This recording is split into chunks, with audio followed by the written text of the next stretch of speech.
ദൈവനാമം മഹത്വപ്പെടുമാറാകട്ടെ. കഴിഞ്ഞ ക്ലാസ്സിൽ നമ്മൾ പഠിച്ചത് വെളിപ്പാട് പുസ്തകം 12-ാം അധ്യായം. നമ്മൾ കണ്ടു എങ്ങനെ സ്വർഗത്തിൽ വലിയൊരു യുദ്ധം ഉണ്ടാകുന്നു. ആ യുദ്ധത്തിൽ മീഖായേലും അവൻ്റെ സൈന്യവും, സ്വർഗീയ സൈന്യവും, സാത്താനും അവൻ്റെ വീണുപോയ ദൂതന്മാരുമായി വലിയ യുദ്ധം ഉണ്ടാവുകയും സാത്താനും അവൻ്റെ സൈന്യവും പരാജയപ്പെടുകയും അവരുടെ സ്ഥാനങ്ങൾ പിന്നെ കണ്ടില്ല. അതായത് അവരുടെ പൊസിഷൻസ് കണ്ടില്ല.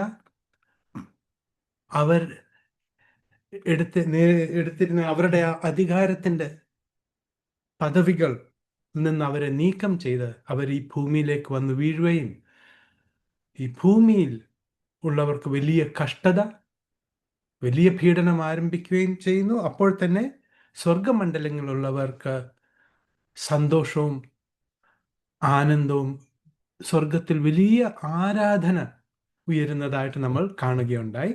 നമുക്കിന്ന് വെളിപ്പാട് പുസ്തകം 13-ാമത്തെ അധ്യായത്തിലേക്ക് നമുക്ക് കടന്നു വരാം. ഇവിടെ 3 പ്രധാനമായിട്ടുള്ള കാര്യങ്ങളാണ്. ഒന്ന്, കടലിൽ നിന്ന് കയറി വരുന്ന മൃഗം. 2, ഭൂമിയിൽ നിന്ന് കയറി വരുന്ന മൃഗം. 3, മൃഗത്തിൻ്റെ മുദ്ര. ഈ 3 വിഷയത്തെക്കുറിച്ച് നമുക്കൊന്ന് ചിന്തിക്കാം.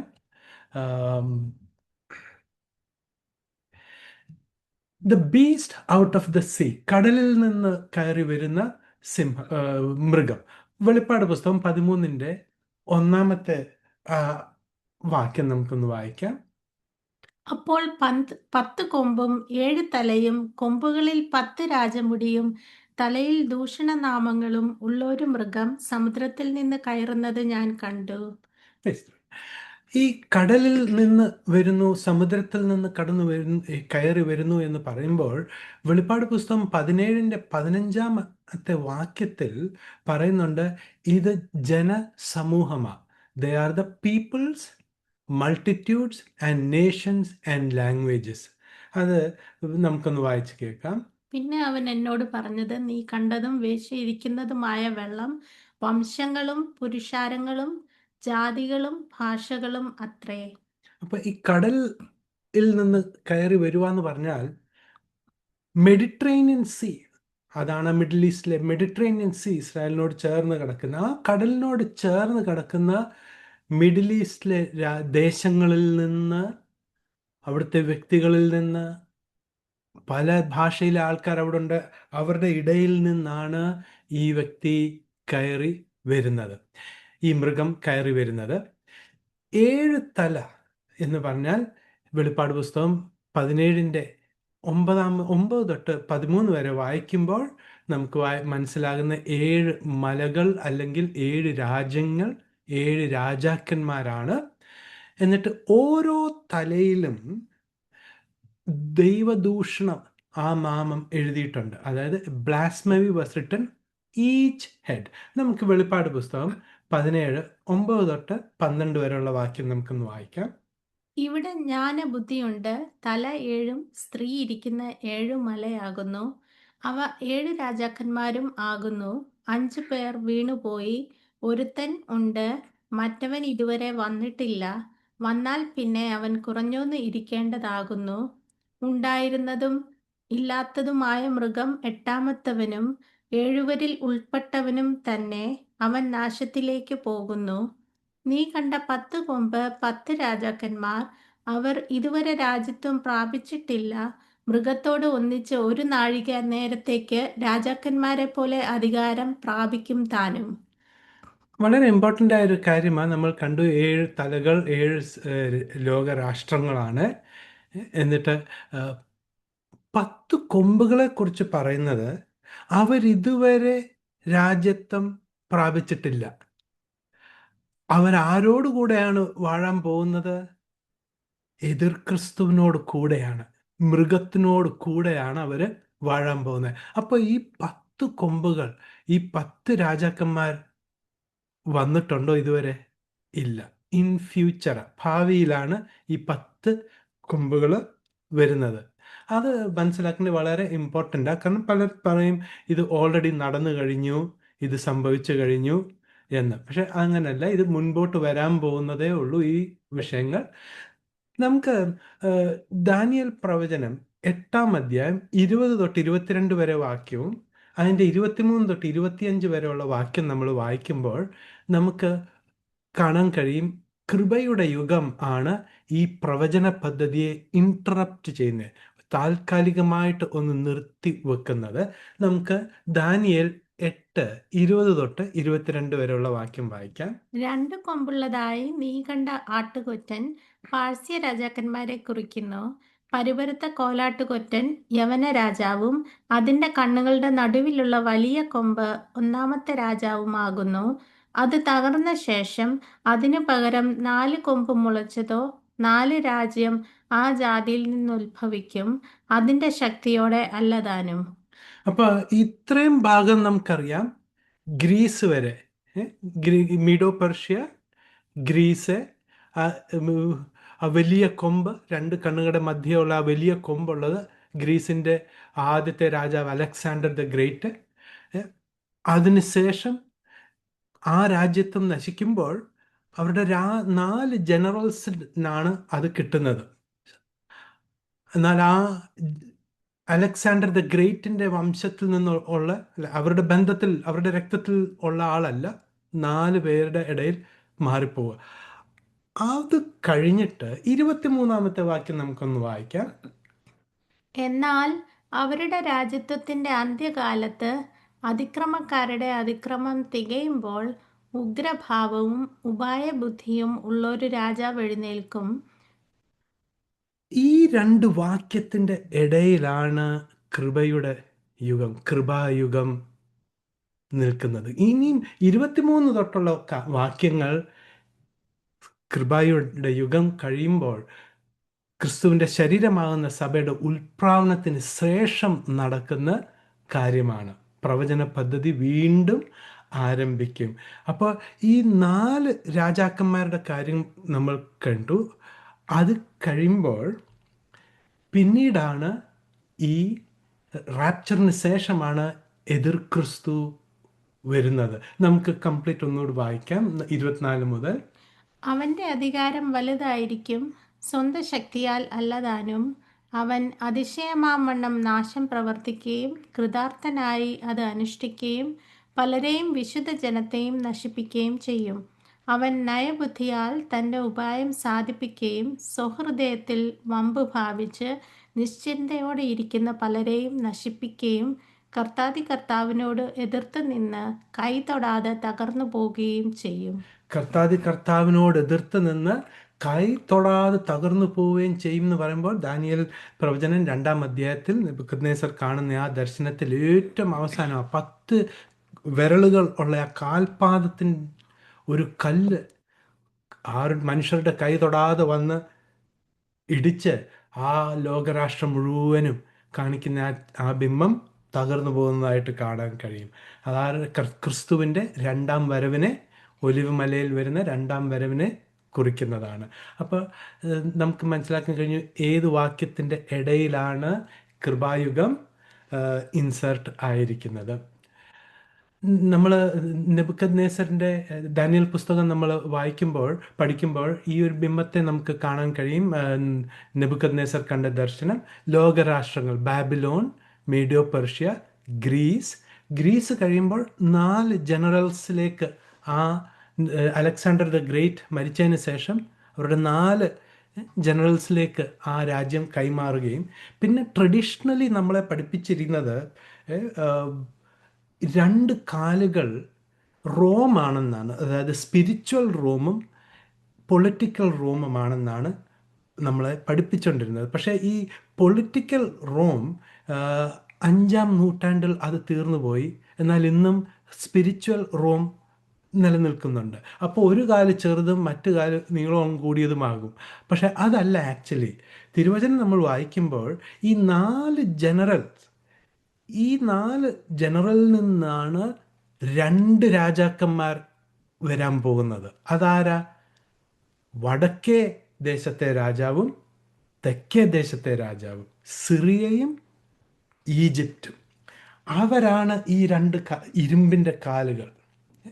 ഈ റോം നമ്മുടെ ആ പ്രവചന പദ്ധതിയിലില്ല കേട്ടോ. ഈ റോം എന്താണെന്ന് വെച്ചാൽ റോമും ഗ്രീസും ഒരുമിച്ച് ഇടകലർന്ന് almost similar culture, similar education, similar ഫിലോസഫിയാ അവരുടെ. ബൈബിളിൽ ഒരു യവനായ സ്ത്രീ വന്ന് യേശുക്രിസ്തുവിൻ്റെ അരികിൽ വന്ന് ഈ തൻ്റെ മകൾക്ക് വേണ്ടി പ്രാർത്ഥിക്കണം എന്ന് പറയുമ്പോൾ ആ സ്ത്രീയെ ഗ്രീക്ക് എന്ന് വിളിച്ചിട്ടുണ്ട്, യവനായ സ്ത്രീ. പിന്നീട് പറയുന്നത് സിറിയോ ഫൊനീഷ്യൻ വുമൺ എന്നാണ് അവരെ വിളിക്കുന്നത്.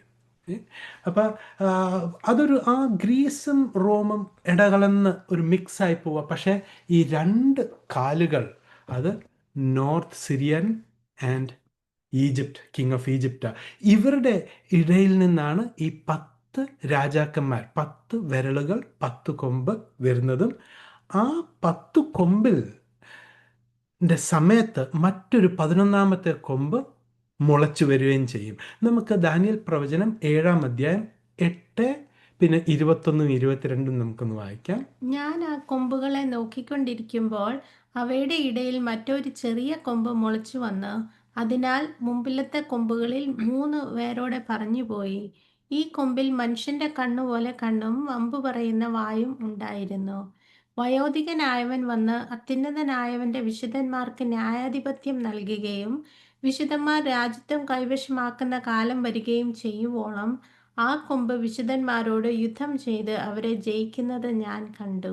അപ്പൊ ഈ 10 കൊമ്പിലൊന്നല്ല ഈ കടലിൽ നിന്ന് കയറി വരുന്ന മൃഗം. ഇത് 11ാമതൊന്ന് മുളച്ചു വരുന്നു. ഇത് വമ്പ് പറയുന്ന നാവും മനുഷ്യനെ പോലെ കണ്ണുമുണ്ട്. ഇത് 3 രാജാക്കൾ, 10-ൽ 3 വേരോടെ പിഴുതുകളെയും ബാക്കി 7 അവരുടെ രാജ്യത്വം സ്വമേധ ഈ എതിർ ക്രിസ്തുവിന് കൊടുക്കും. എന്ന് വരെ ഈ വ്യക്തി ഭരിക്കും. വയോധികൻ, അതായത് ദ ഏൻഷ്യൻറ്റ് ഓഫ് ഡേയ്സ്, കർത്താവിനെ പറയുന്ന കർത്താവ് വന്ന് ഭൂമിയിൽ ന്യായവിധി നടത്തുവോളം, അതായത് കർത്താവിൻ്റെ 2ാം വരവ് എങ്കിലാണ് ഈ എതിർ ക്രിസ്തുവിനെയും കടലിൽ നിന്നും ഭൂമിയിൽ നിന്നും വരുന്ന ഫോൾസ് പ്രോഫറ്റിനെയും പിടിച്ച് തീയിലിടുന്നത്. അതുവരെ ഈ ഭരണം നിൽക്കും.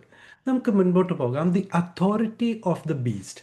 ഈ കടലിൽ നിന്ന് വരുന്ന മൃഗത്തിൻ്റെ അധികാരത്തിൻ്റെ സ്രോതം എന്ന് പറയുമ്പോൾ അത് Antichrist and false prophet, ഇവർ 2 പേർക്കും അധികാരം നൽകുന്നത് സാത്താനാണ്. ഇത് മഹാസർപ്പമായ ഡ്രാഗനിൽ നിന്ന്. 2ാമത്തെ അധികാരം 10 രാജാക്കന്മാർ അവരുടെ അധികാരങ്ങൾ ഇവർക്ക് നൽകുന്നു. 3ാമത്തേത് ദൈവമാണ് സകലതിനെയും കൺട്രോൾ ചെയ്യുന്നത്. ഇയ്യോബിൻ്റെ പുസ്തകം വായിക്കുമ്പോൾ അവിടുത്തെ ലിവ്യാദാനെ അവർക്ക് ഈ ആൻറ്റൈ ക്രൈസ്റ്റിനെ കാണിക്കുന്ന അതിൻ്റെ ഒരു നിഴലാണ്. ദൈവം ഇയ്യോബിനോട് ചോദിക്കുക, നിനക്കിതിനെ ചൂണ്ടയിൽ കൊളുത്താൻ കഴിയുമോ, നിനക്കിതിനൊരു മൂക്ക് കയർ കെട്ടാൻ കഴിയുമോ? എന്നിട്ട് കർത്താവ് പറയുന്നത് I can do it, I control it. മനുഷ്യരാൽ കൺട്രോൾ ചെയ്യാൻ പറ്റുന്നില്ല, but they are in my control. ഈ കടന്നു വരുന്ന കടലിൽ നിന്നും ഭൂമിയിൽ നിന്നും കയറി വരാൻ പോകുന്ന ഈ മൃഗങ്ങളൊക്കെ ദൈവം അനുവദിച്ച ആ ഒരു ലെവലിലല്ലാതെ അതിനപ്പുറം അവരൊന്നും ചെയ്യുകയില്ല. ഇയ്യോബിൻ്റെ പുസ്തകവുമായിട്ട് വളരെ സാമ്യമുണ്ട്. നമുക്ക് വെളിപ്പാട് പുസ്തകം 13-ന്റെ 2ാമത്തെ വാക്യം നമുക്കൊന്ന് വായിക്കാം. ഞാൻ കണ്ട മൃഗം പുള്ളിപ്പുലിക്ക് സദൃശ്യവും അതിൻ്റെ കാൽ കരടിയുടെ കാൽ പോലെയും വായ് സിംഹത്തിൻ്റെ വായ് പോലെയും ആയിരുന്നു. അതിന് മഹാസർപ്പം തൻ്റെ ശക്തിയും സിംഹാസനവും വലിയ അധികാരവും കൊടുത്തു. അപ്പോൾ ദാനിയേൽ പ്രവചനത്തിൽ ഇത് വേറെ ഒരു റിവേഴ്സ് ഓർഡറിലാണ് എഴുതിയിരിക്കുന്നത്. ഏതാ? ബാബിലോൺ ആദ്യം, പിന്നെ മീഡിയോ പെർഷ്യൻ, പിന്നെ യവൻ, ഗ്രീസ്. പക്ഷേ ഈ യോഹന്നാൻ എഴുതുമ്പോൾ യോഹന്നാൻ തിരിഞ്ഞാണ് നോക്കുന്നത്. അതുകൊണ്ടാണിത് തിരിച്ചുള്ള ആ ഒരു ഓർഡറിൽ വന്നിരിക്കുന്നത്. നമുക്ക് മുൻപോട്ട് പോകാം. The beast out of the sea is a man or A kingdom. ഇത് ഈ കടന്നു വരുന്ന മൃഗം ഇതൊരു രാജ്യമാണോ, ഒരു സാമ്രാജ്യമാണോ, അതോ ഒരു മനുഷ്യനാണോ? സാമ്രാജ്യമായിട്ട് ഉപമിക്കുന്നവർ പറയും അത് റോമിനാണ് വെട്ട് ഏറ്റത്. റോം പൊളിറ്റിക്കൽ റോമും സ്പിരിച്വൽ റോമുമായിട്ട് മാറുന്നു എന്നുള്ള. പക്ഷേ ഇത് ആക്ച്വലി ഒരു വ്യക്തിയാണ്. നമുക്ക് വായിക്കാം വെളിപ്പാട് പുസ്തകം 13:3-4 വാക്യം. അതിന്റെ തലകളിൽ ഒന്ന് മരണകരമായ മുറിവേറ്റ് പൊത്തുപോലെ ഞാൻ കണ്ടു. അതിന്റെ മരണകരമായ മുറിവ് പുറത്തുപോയി. സർവ്വഭൂമിയും മൃഗത്തെ കണ്ട് വിസ്മയിച്ചു. മൃഗത്തിന് അധികാരം കൊടുത്തതുകൊണ്ട് അവർ മഹാസർപ്പത്തെ നമസ്കരിച്ചു. മൃഗത്തോട് തുല്യനാര്? അതിനോട് പൊരുതുവാൻ ആർക്ക് കഴിയും എന്ന് പറഞ്ഞ് മൃഗത്തെയും നമസ്കരിച്ചു. അപ്പോൾ ഇവിടെ നമ്മൾ കാണുന്ന വൺ ഓഫ് ഹിസ് 7 ഹെഡ്സ്, 7 തലകളിൽ ഒന്നിനാണ് വെട്ട് ഏക്കുന്നത്. 7 തലകൾ 7 രാജ്യങ്ങളിൽ നിന്നാണ് നമ്മൾ പഠിച്ചത്. അപ്പോൾ തന്നെ ഈ കയറി വരുന്ന മൃഗം ഒരു വ്യക്തിയാണ്. ഈ വ്യക്തിക്ക് ഈ മഹോപദ്രവകാലത്തിൻ്റെ മധ്യഭാഗത്ത് ശിരസിൽ ഒരു വലിയ മുറിവ് ഏൽക്കുന്നുണ്ട്. അത് മാരകമായ മുറിവാണ്. ആ വ്യക്തി ആക്ച്വലി മരിച്ചു പോവുകയാണ് ചെയ്യുന്നത്. നമുക്ക് ബൈബിളിൽ പലയിടങ്ങളിൽ ഈ വ്യക്തിയെക്കുറിച്ച് സംബോധിക്കുന്ന ചില നാമങ്ങൾ, ചില ടൈറ്റിൽസ് കൊടുത്തിട്ടുണ്ട്. സങ്കീർത്തനം 5:6 the bloody and the deceitful man, രക്തപാതകനും വഞ്ചകനുമായ മനുഷ്യൻ എന്നാണ് പറഞ്ഞിരിക്കുന്നത്. ദാനിയേൽ 9:26 വരാനിരിക്കുന്ന രാജകുമാരൻ, ദ പ്രിൻസ് ടു കം, ഇപ്പോൾ ഒരു വ്യക്തിയാണ്. ദാനിയേൽ 11:21 ദ വൈൽ പേഴ്സൺ, നീചനായ വ്യക്തി. 11:36 ദ വിൽഫുൾ കിങ്, സ്വന്തം ഇഷ്ടം ചെയ്യുന്ന രാജാവ്. സക്രിയ പ്രവചനം 11:16-17 വരെ വായിക്കുമ്പോൾ അവിടെ ദ ഐഡൽ ഷെപ്പേർഡ്, വിഗ്രഹ ഇടയൻ എന്ന് പറഞ്ഞിരിക്കുന്നത്. 2 തെസ്സലോനിയർ 2:3 3 വാക്യത്തിൽ പാപത്തിൻ്റെ മനുഷ്യൻ, നാശത്തിൻ്റെ പുത്രൻ, ഈ 2 പദം കൊടുത്തിട്ടുണ്ട്. The man of sin, the son of perdition. 2 തെസ്സലോനിയർ 2:8 ദ ലോലെസ് വൺ, അധർമ്മത്തിൻ്റെ വ്യക്തി. 1 യോഹന്നാൻ 2:22 എതിർ ക്രിസ്തു എന്ന പേര് നാമം കൊടുത്തിട്ടുണ്ട്. അപ്പം നമുക്ക് മനസ്സിലാകും ഇതൊരു വ്യക്തിയാണ്. ഒരു രാജ്യത്തിൻ്റെ ഒരു റെപ്രസെൻറ്റേറ്റീവായിട്ട് കയറി വരുന്നൊരു വ്യക്തിയാണ് ഈ തലയിൽ വെട്ടേറ്റ വ്യക്തി. നമുക്ക് മുൻപോട്ട് പോകാം. ഇതേ നാമം, അതായത് നാശയോഗ്യൻ, ആ നാശയോഗ്യൻ എന്ന നാമം കർത്താവായ യേശു ക്രിസ്തു യൂദാ ഇസ്കറിയോത്താവിനും കൊടുക്കുന്നുണ്ട്. അതുപോലെ തന്നെ ഈ വ്യക്തി, ഈ കടന്നു വരുന്ന മൃഗം ആരാധന സ്വീകരിക്കുന്നുണ്ട്. അപ്പോൾ ആരും ഒരു സാമ്രാജ്യത്തെ അങ്ങനെ ആരാധിക്കാറില്ല.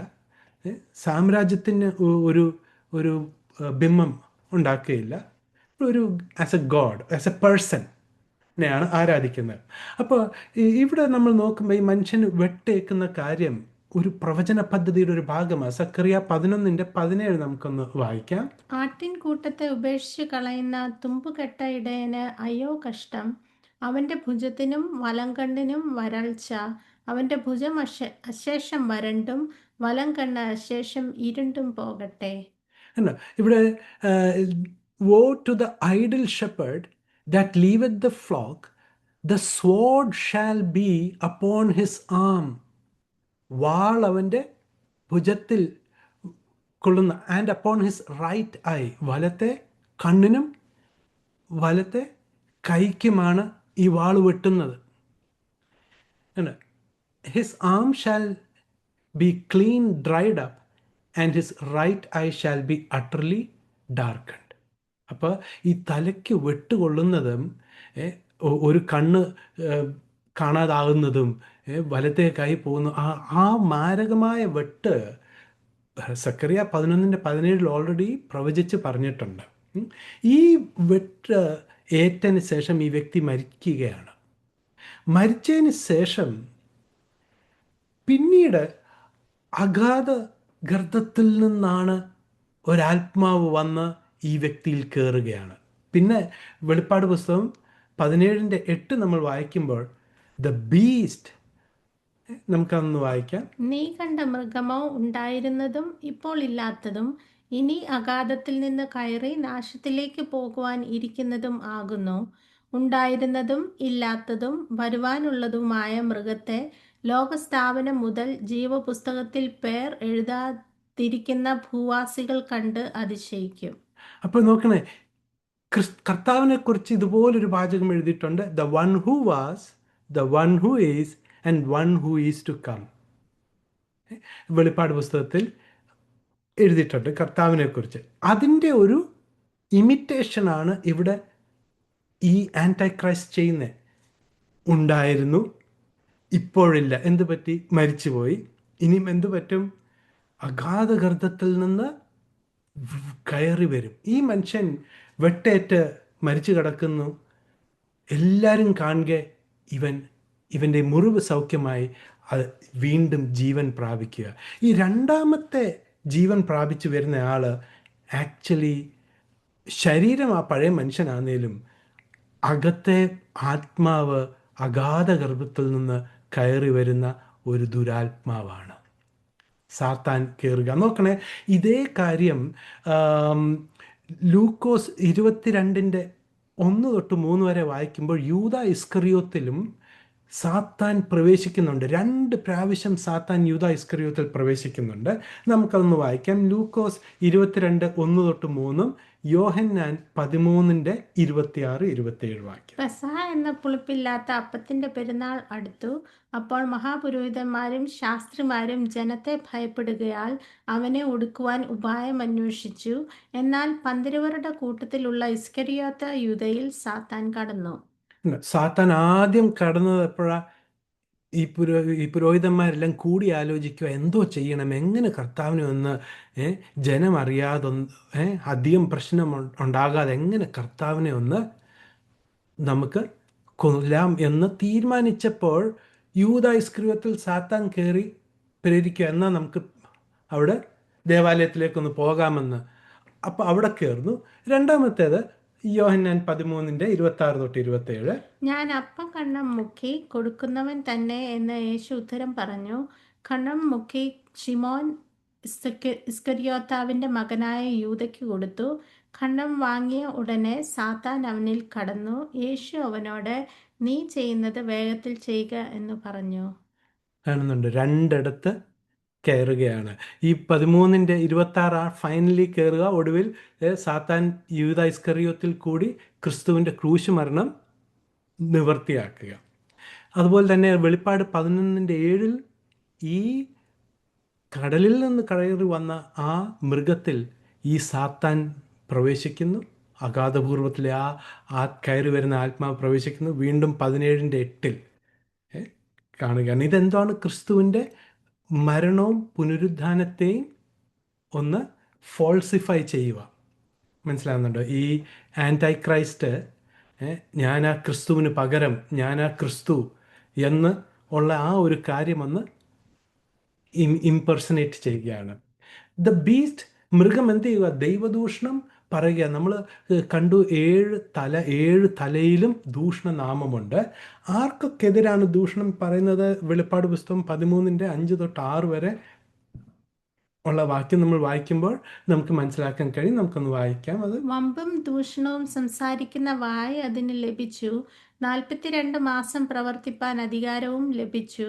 അത് ദൈവത്തിന്റെ നാമത്തെയും അവന്റെ കൂടാരത്തെയും സ്വർഗത്തിൽ വസിക്കുന്നവരെയും ദുഷിപ്പാൻ ദൂഷണത്തിനായി വായി തുറന്നു. അപ്പം ഈ ദൈവത്തെയും ദൈവത്തിൻ്റെ നാമത്തെയും ദൈവത്തിൻ്റെ കൂടാരത്തെയും സ്വർഗനിവാസികളെയും ദൂഷിക്കുകയാണ്. കാരണം എന്താണ്? ഇതിനോടൊക്കെ സമീപനമുണ്ടായിരുന്നു. ഇവിടെ എല്ലാം ആക്സസ് ഉണ്ടായിരുന്നു ഒരിക്കലും ഈ സാത്താന്. പക്ഷേ അവരുടെ സ്ഥാനങ്ങൾ പോയി വെട്ടേറ്റ് വീഴുകയുണ്ടായി. കർത്താവായ യേശു ക്രിസ്തു ക്രൂശിൽ സാത്താൻ്റെ സകല സർവായുധ ആയുധങ്ങളെയും വെറും കാഴ്ച വസ്തുവാക്കി മാറ്റി. ആ ജയം ഓർക്കുമ്പോൾ ഇവർ എപ്പോഴും കർത്താവിനെയും ദൈവത്തെയും ദൈവജനത്തെയും ദുഷിച്ചുകൊണ്ടിരിക്കുകയാണ്. അതേ കാര്യം ദാനിയേൽ 11:36 എഴുതിയിരിക്കുന്നുണ്ട്. നമുക്ക് മുൻപോട്ട് പോകാം. ഈ മൃഗം വിശുദ്ധന്മാർക്ക് എതിരെ യുദ്ധം ചെയ്യുന്നതായിട്ട് നമുക്ക് കാണാൻ കഴിയും. വെളിപ്പാട് പുസ്തകം 13:7-8. ആ ഭാഗം നമ്മൾ വായിക്കുമ്പോൾ നമുക്കൊന്ന് വായിക്കാം. വിശുദ്ധന്മാരോട് യുദ്ധം ചെയ്ത് അവരെ ജയിപ്പാനും അതിന് അധികാരം ലഭിച്ചു. സകല ഗോത്രത്തിന്മേലും വംശത്തിന്മേലും ഭാഷമേലും ജാതിമേലും അധികാരവും ലഭിച്ചു. ലോകസ്ഥാപനം മുതൽ അറുക്കപ്പെട്ട കുഞ്ഞാടിന്റെ ജീവപുസ്തകത്തിൽ പേരെഴുതിയിട്ടില്ലാത്ത ഭൂവാസികളൊക്കെയും അതിനെ നമസ്കരിക്കും. ഈ കാര്യം ദാനിയേൽ പ്രവചനം 7:25 മുൻകൂട്ടി പ്രവചിച്ചിട്ട് ഉണ്ട്.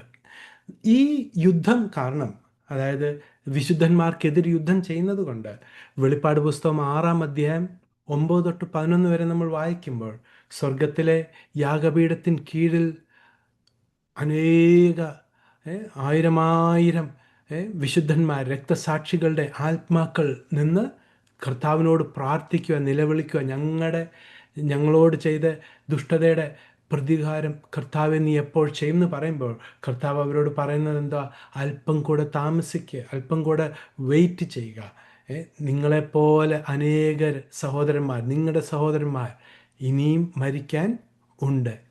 വെളിപ്പാട് പുസ്തകം 7:9 നമ്മൾ കാണുകയാണ്, ഒരു വലിയ പുരുഷാരം കുഞ്ഞാടിൻ്റെ സിംഹാസനത്തിന് ചുറ്റും നിന്ന് ഹോസാന, കർത്താവിനെ ആരാധിക്കുക, വെള്ള വസ്ത്രം ധരിച്ച്. അവരാരാണെന്ന് ചോദിക്കുമ്പോൾ അവരെക്കുറിച്ച് ഒരു മൂപ്പൻ പറയുന്നത്, ഇവർ മഹോപദ്രത്തിൽ നിന്ന് കടന്നു വന്ന് അവിടെ നിന്ന് വീണ്ടെടുക്കപ്പെട്ടവർ, അതായത് രക്തസാക്ഷികൾ, വീണ്ടും മരിക്കുന്നവർ.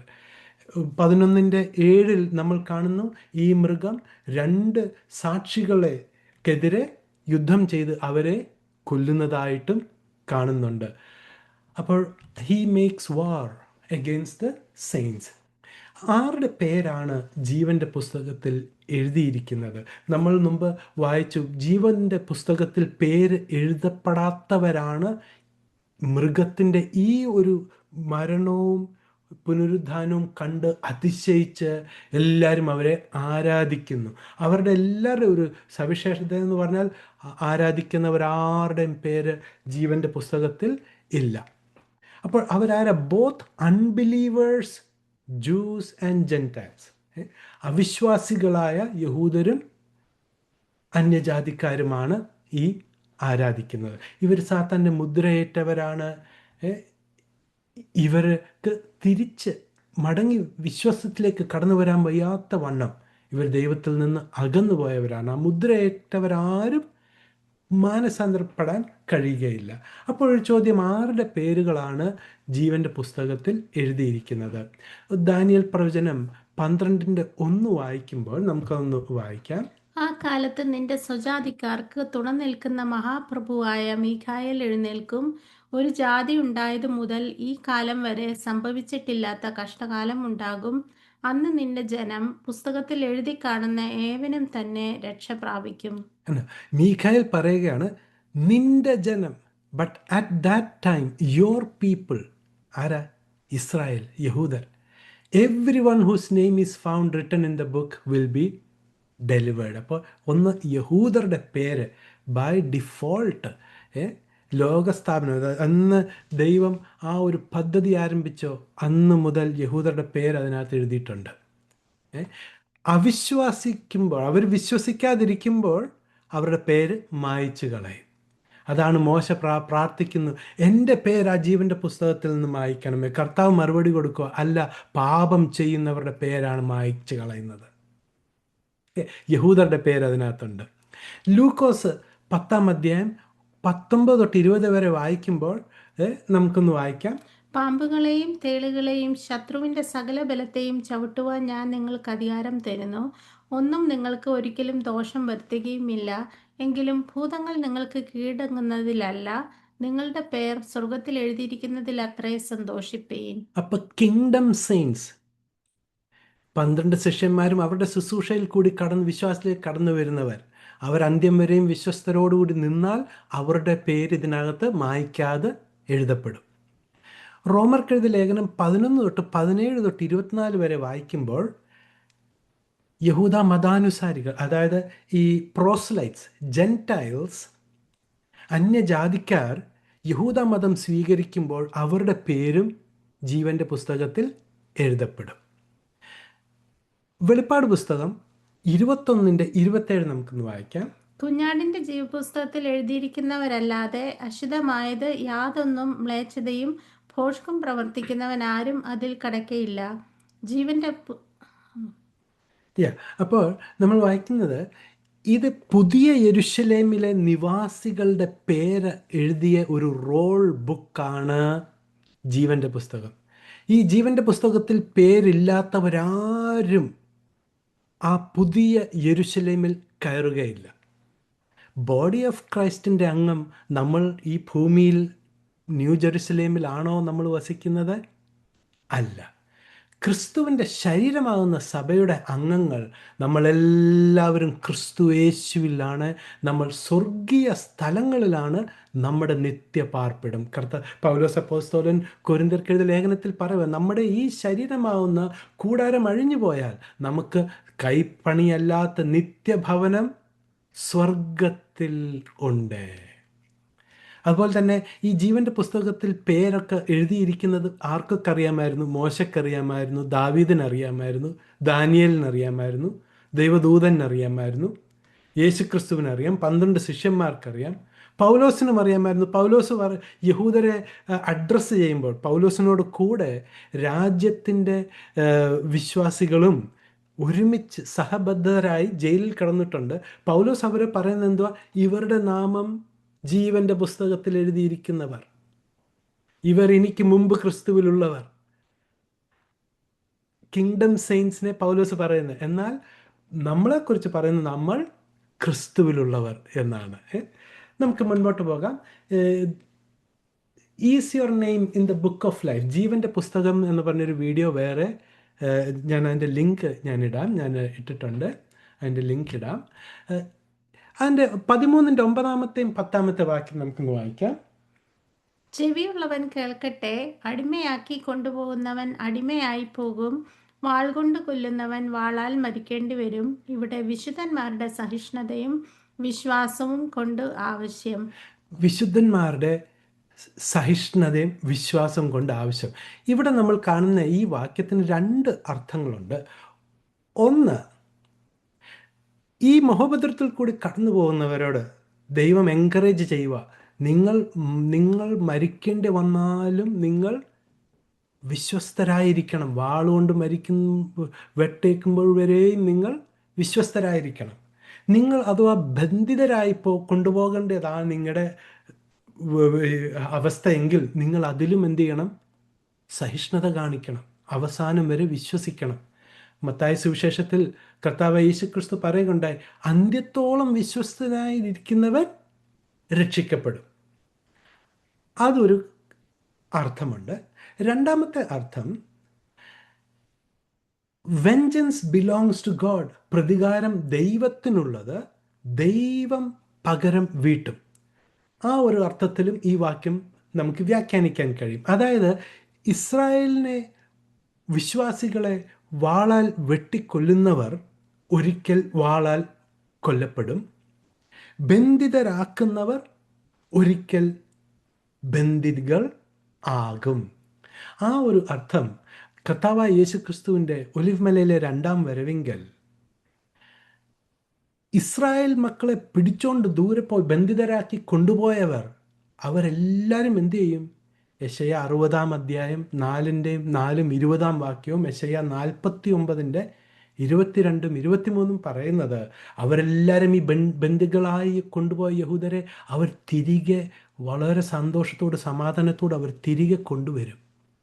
നമുക്കതൊന്ന് വായിക്കാം. യെശയ്യാ 49, 22, 23. യഹോവയായ കർത്താവ് ഇപ്രകാരം അരുളിച്ചെയ്യുന്നു: ഞാൻ ജാതികൾക്ക് എൻ്റെ കൈ ഉയർത്തുകയും വംശങ്ങൾക്ക് എൻ്റെ കൊടി കാണിക്കുകയും ചെയ്യും. അവർ നിന്റെ പുത്രന്മാരെ തങ്ങളുടെ മാർവിൽ അണച്ചും പുത്രിമാരെ തോളിൽ എടുത്തും കൊണ്ടുവരും. രാജാക്കന്മാർ നിന്റെ പോറ്റപ്പന്മാരും അവരുടെ രാജ്ഞികൾ നിന്റെ പോറ്റമ്മമാരും ആയിരിക്കും. അവർ നിന്നെ സാഷ്ടാംഗം വണങ്ങി നിന്റെ കാലിലെ പൊടി നക്കും. ഞാൻ യഹോവ എന്നും എനിക്കായി കാത്തിരിക്കുന്നവർ ലജ്ജിച്ചു പോകുകയില്ല എന്നും നീ അറിയും. Praise the Lord. വളരെ കഷ്ടതയിൽ കൂടി കാത്തുനിന്നവരാണ്. ഒടുവിൽ ഈ പ്ലേറ്റ് തിരിഞ്ഞു വരും. ബന്ധിതരാക്കിയവർ വീണ്ടും ബന്ധിതരാകും. വാളാൽ കൊല്ലുന്നവൻ വാളാൽ കൊല്ലപ്പെടും. രണ്ട് രീതിയിൽ ഈ വാക്യത്തിന് അർത്ഥമുണ്ട്. നമുക്ക് ഇനി രണ്ടാമത്തെ മൃഗത്തിലേക്ക് കടന്നു വരാം. വെളിപ്പാട് പുസ്തകം 13, 11, 12. മറ്റൊരു മൃഗം ഭൂമിയിൽ നിന്ന് കയറുന്നത് ഞാൻ കണ്ടു. അതിന് കുഞ്ഞാടിനുള്ളതുപോലെ 2 കൊമ്പുണ്ടായിരുന്നു. അത് മഹാസർപ്പം എന്ന പോലെ സംസാരിച്ചു. അത് ഒന്നാമത്തെ മൃഗത്തിന്റെ മുമ്പാകെ അതിന്റെ അധികാരമെല്ലാം നടത്തി ഭൂമിയെയും അതിൽ വസിക്കുന്നവരെയും മരണകരമായ മുറിവ് പുറത്തുപോയ ഒന്നാം മൃഗത്തെ നമസ്കരിക്കുമാറാക്കുന്നു. അപ്പോൾ ഇത് രണ്ടാമത്തെ മൃഗമാണ്. നമ്മൾ ആക്ച്വലി ആൻറ്റൈക്രൈസ്റ്റ് എന്നാണ് പറഞ്ഞത്. പക്ഷേ ഈ രണ്ടാമത്തെ മൃഗം ഒരു റിലീജിയസ് ലീഡറാണ്. ആദ്യത്തെ മൃഗം ഒരു പൊളിറ്റിക്കൽ ലീഡറാണ്. ആ മൃഗത്തെ അസറിയൻ അല്ലെങ്കിൽ സിറിയക്കാരൻ എന്ന് ബൈബിളിൽ വിളിക്കുന്നുണ്ട്, അസറിയൻ. എന്നാൽ ഈ രണ്ടാമത്തെ മൃഗം ഭൂമിയിൽ നിന്ന് വരുന്ന, അത് ഇസ്രായേലിൽ നിന്ന് വരുന്ന ഒരു യഹൂദനായിരിക്കാൻ സാധ്യത ഉണ്ട്. യോഹന്നാൻ സുവിശേഷം 5-ാം അധ്യായം 39 തൊട്ട് 47 വരെയുള്ള ഭാഗം നമ്മൾ വായിക്കുമ്പോൾ നമുക്ക് അതിൻ്റെ ചില വാക്യങ്ങൾ 5:43 ഒന്ന് വായിക്കാം. ഞാൻ എൻ്റെ പിതാവിൻ്റെ നാമത്തിൽ വന്നിരിക്കുന്നു, എന്നെ നിങ്ങൾ കൈക്കൊള്ളുന്നില്ല. മറ്റൊരുത്തൻ സ്വന്തം നാമത്തിൽ വന്നാൽ അവനെ നിങ്ങൾ കൈക്കൊള്ളും. കർത്താവേ യേശുക്രിസ്തു ഇവിടെ മോശ പറഞ്ഞ കാര്യം, മോശ എന്നെക്കുറിച്ച് പറഞ്ഞു എന്ന് ഉള്ള ഒരു വിഷയത്തിൽ ആണ് അത് പറയുന്നത്. അതാണ് ഇതിൻ്റെ കോണ്ടെക്സ്റ്റ്. അപ്പോൾ ഒരു പ്രവാചകനെ ദൈവം ഉയർത്തും, നിങ്ങളുടെ ഇടയിൽ നിന്ന് എന്നെപ്പോലൊരു പ്രവാചകനെ ഉയർത്തും, നിങ്ങൾ അവന് ശ്രദ്ധിക്കണം, അവൻ്റെ വാക്കിന് കാത് കൊടുക്കണം എന്ന് ആവർത്തനം 18:15 പറയുന്നുണ്ട്. പക്ഷേ കർത്താവ് ഇവിടെ വന്നപ്പോൾ ജനം കർത്താവിനെ സ്വീകരിച്ചില്ല. അപ്പോൾ കർത്താവ് പറയുക, ഞാൻ എൻ്റെ പിതാവിൻ്റെ നാമത്തിൽ വന്നു, നിങ്ങൾ എന്നെ സ്വീകരിക്കുന്നില്ല. എന്നാൽ ഒരുവൻ വരുന്നു, അവൻ്റെ സ്വന്തം നാമത്തിൽ വരുന്നു, നിങ്ങൾ അവരെ സ്വീകരിക്കും. അതാണ് ഈ മൃഗം, the false prophet. He looks like a lamb, ഒരു കുഞ്ഞാടിനെ പോലെയാണ് കാണാൻ. വളരെ റിലീജിയസ്, ഭക്തിയുടെ വേഷം, സാത്താനും താനും വെളിച്ച ദൂതൻ പോലെ ഒരു റിലീജിയസ് വ്യക്തിയാണ്. എന്നാൽ സംസാരിക്കുന്നത് എങ്ങനെയാണ്? മഹാസർപ്പം പോലെ സംസാരിക്കുന്നു. അധികാരം എവിടുന്നാണ് കിട്ടുന്നത്? ആദ്യത്തെ മൃഗം, ദ ഫസ്റ്റ് ബീസ്റ്റ്, കടലിൽ നിന്ന് വന്ന ആ മൃഗമാണ് അധികാരം കൊടുക്കുന്നത്. അപ്പോൾ കർത്താവായ യേശുക്രിസ്തു പിതാവിനെ ഉയർത്തിയതുപോലെയും പരിശുദ്ധാത്മാവ് കർത്താവിനെ മഹത്വീകരിച്ചതുപോലെ ഈ രണ്ടാമത്തെ ദ ഫോൾസ് പ്രോഫറ്റ് ആദ്യത്തെ മൃഗത്തിന് ആരാധന കൊടുക്കുക, ജനത്തെ എല്ലാത്തിനെയും നിർബന്ധിച്ച് അവൻ്റെ മുദ്രയിട്ട് ഈ മരിച്ചതിൽ നിന്ന് ഉയർത്തെഴുന്നേറ്റ ആ മൃഗത്തെ, ആദ്യ മൃഗത്തെ ആരാധിക്കാൻ പ്രേരിപ്പിക്കുകയാണ്. The ministry of the false prophet. നമുക്ക് 13-ാം അധ്യായം 13 തൊട്ട് 15 വരെയുള്ള വാക്യം നമുക്കൊന്ന് വായിക്കാം. അത് മനുഷ്യർ കാണുകെ ആകാശത്ത് നിന്ന് ഭൂമിയിലേക്ക് തീ ഇറങ്ങുമാറ് വലിയ അടയാളങ്ങൾ പ്രവർത്തിക്കുകയും മൃഗത്തിന്റെ മുമ്പിൽ പ്രവർത്തിപ്പാൻ തനിക്ക് ബലം കിട്ടിയ അടയാളങ്ങളെ കൊണ്ട് ഭൂവാസികളെ തെറ്റിക്കുകയും വാളാൽ മുറിവേറ്റിട്ടും ജീവിച്ച മൃഗത്തിന് പ്രതിമ ഉണ്ടാക്കുവാൻ ഭൂവാസികളോട് പറയുകയും ചെയ്യുന്നു.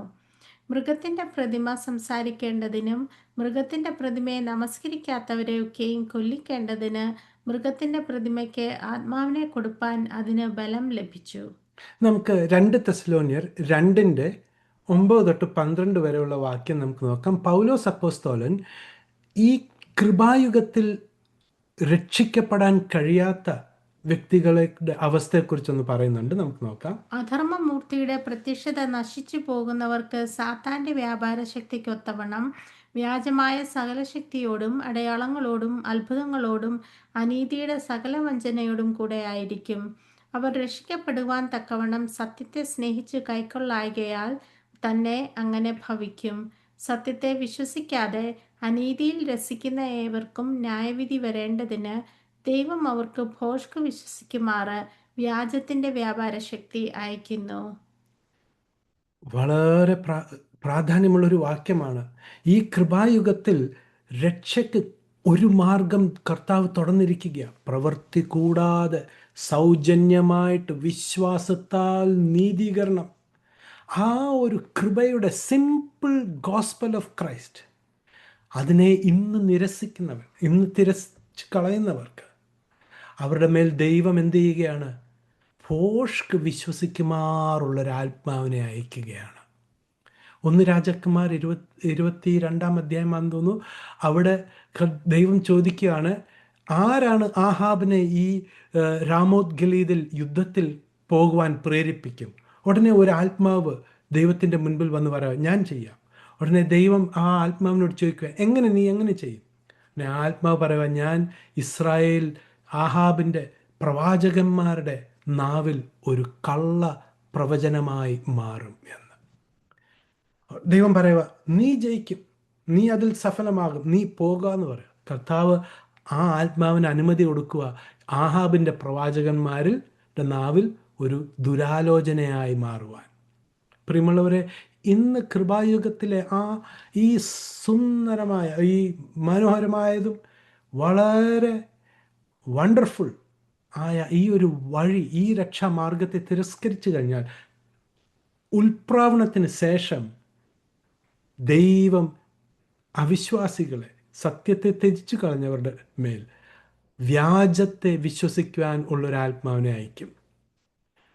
നമ്മളിത് കാണുന്നത്, ഈ ഫോൾസ് പ്രോഫറ്റ് യേശുക്രിസ്തുവിനെ എന്ത് ചെയ്യുകയാണ്?